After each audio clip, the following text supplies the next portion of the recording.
Alright, ayan. So good morning mga kabehero. Right now ay nandito tayo sa El Nido. Ayan, so gagawin ko tong video na to para sa mga may experience kasi ako. Itong experience ko lately lang sa mga guests ko today. Pumunta sila ng El Nido without knowing kung gaano siya kalayo. So sila po ay mga inspired ng mga nagvo-vlog. Sa mga nagvo-vlog, hindi nila napapanood kung hindi na share sa video kung gaano ba talaga kalayo yung El Nido. Kasi napapanood lang nila pagdating ng sakay ng eroplano, pagdating ng airport, then island hopping na. Ganon. So, yun yung pagkakaalam nila. Akala nila pagdating ng Puerto Princesa, magchichill na lang sila, mag-island hopping. Ayan.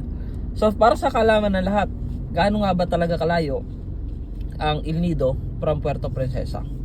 Gaano katagal i-travel? Ayan, syempre, isa-isahin natin yung detalye. Gaano pa talaga ito katagal? Pero, worth it talaga kapag nandito ka na sa El Nido. Worth it yung haba ng biyahe. Kapag nasa island hopping ka na, ma-appreciate mo talaga. Kasi nga naman, napaganda talaga ng mga islands dito. Ayan. Kasi akala nila malapit na. Lagi silang nagtatanong sa akin. Nagta-travel na kami ng mga 1 hour. Tanong sa akin, malayo po ba tayo? Sabi ko, ay ma'am, wala po tayong kalahati. Ang response nila, what? Wala pang kalahati. So, hindi kasi nila, akala kasi nila malapit lang talaga. Yes, mayroon pong island hopping sa Puerto Princesa, sa Honda Bay Island Tour. Ayun, napakalapit talaga. Pero yung video kasi na napapanood nila ay El Nido. Kaya nag-decide sila na mag-El Nido. Ayan, so gaano nga ba talaga kalayo? Sasabihin ko na sa inyo. Alam mo po, from Puerto Princesa ay mayroon pong travel na 5 to 6 hours approximate. Ayan, lalo na sa akin ay tinatravel ko talaga yan ng 5 hours. Bakit? Kasi hindi po tayo nagpapatakbo na mabilis. Lalo na pasahero yung sakay natin, lalo na minsan may baby, ay nagdodoble ingat talaga tayo. Tumatakbo lang ako ng approximate 80 to 90 kilometers per hour. Kapag maganda yung daan, tumatakbo rin tayo ng 100. Pero sa iba, mabibilis talaga. Tumatakbo sila dito ng secret na lang. Baka sabihin mabash tayo. Bakit kinukumpara natin? Diba? Hindi naman ganun. So yun. So may travel po na 5 to 6 hours depende sa speed ng driver. Ayan. So ano bang tuloy-tuloy ba yung biyahe na yan? Hindi po. Ayan, ganito po yan. So from Puerto Princesa, mayroon po kayong madadaanan na 2 municipality bago po makarating El Nido. El Nido na po yung pinakadulo. Kapag makita nyo po sa map, ay malayo talaga ito. So from Puerto Princesa, ta-travel po ng 2 hours or more than 2 hours. Mag-stop over po yan ang lahat ng mga van sa Roxas, Palawan. Kung kayo po ay makarating ng tanghali, magla-lunch kayo. Kung makarating naman kayo maaga-aga, magme-merienda kayo. Kung makarating ng gabi, magdi-dinner. So, ganun po. Mostly, nagtatagal lang naman ng 20 to 30 minutes sa Roxas, Palawan. Hindi naman talaga magtatagal ng sobra. So, after ng kain, o ng merienda, or lahat ng pwede nyo gawin para malibang, marelax kayo, eh gagawin nyo na doon. Ayun. So from Roxas, ang Roxas po ay kalahati pa lang po ng El Nido.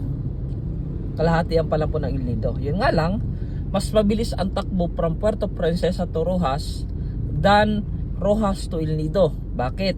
Kasi po mas maganda yung daan, mas tuwid ang daan, mas malapad ang daan from Puerto Princesa to Roxas. Pero pagdating ng Roxas to Taytay, ayan, medyo bouncy, sementado naman, all the sementado naman, medyo bouncy, at yung ibang daan ginagawa pa, under construction pa, pero sementado na po yan lahat. Ayan. Tawag tayo. Hello po, Pastor, good morning. Natin ng anak ko? Wait, Pastor, I'll check po. Wala po, Pastor. Kasi mag-check pa siyang magtatawag sa'yo pag handa na sila. Okay, copy po, Pastor. Meron bang parang area code? Po. Yung number? Yes po. Meron bang area code patawag para maka-text sa'yo? May area code pa rin yan eh. Hindi ko po sure, ma'am. Message na lang po kayo sa WhatsApp. May WhatsApp number po ako. Mayroon po kayong WhatsApp? WhatsApp number ka? Yes po, yung number ko rin po na ito. Ito rin po yung WhatsApp ko. Ida-download ko sa lang. Ida-download ko, tapos kunin mo yung number mo, tapos I'm going to text you with a WhatsApp. Okay po, sige po. Pakicheck kung ano kung Okay, sige po.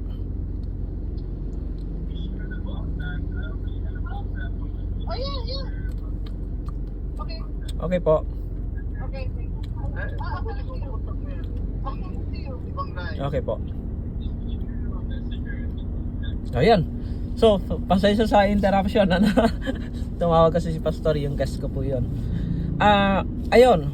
So, from Rojas to Taytay, talagang medyo matagtag. Pero, pagdating naman ng Taytay to El Nido, ay napakaganda na po ng daan. So, tandaan po ninyo, wag po kayong, kailangan po kasi naka-mindset talaga kayo kung gaano kalayo yung travel.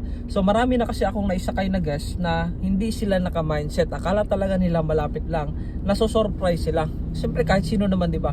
Kapag hindi mo alam kung gaano kalayo yung travel, tapos biglang boom, ayun na, napalayo yung travel, ay talagang mabibigla ka. Talagang mapapagod ka kasi kailangan talaga naka-mindsetting ka.